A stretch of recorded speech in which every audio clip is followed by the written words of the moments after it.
Dako ang Ginoo ug angay gayud siyang daygon. Ang iyang kadako dili matukib.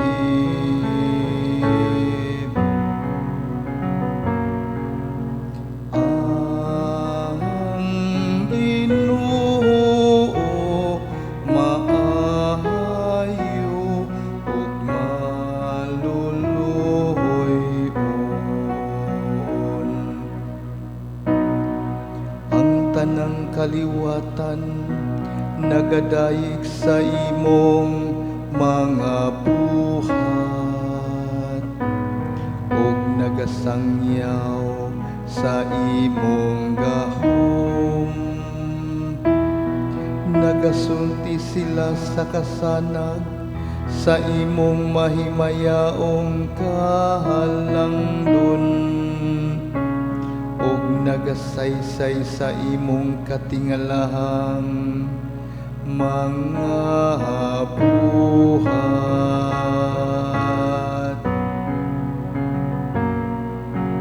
Ang Ginoo maayo ug maluluoy-on.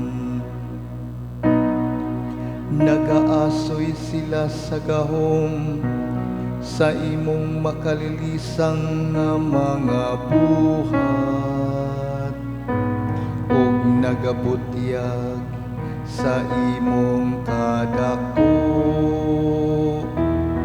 Nagasibya sila sa kabantog sa imong naghingapin nga kaayo ug nagaawit nga masadya sa imong katarong.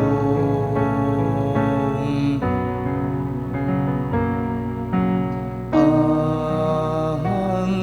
Ginoo maayo ug maluluoy-on. Ang Ginoo maayo ug maluluoy-on, dugay nga masuko ug dako hugma. Ang Ginoo maayo alang sa tanan ug maluluoy-on sa tanan niyang mga buhat.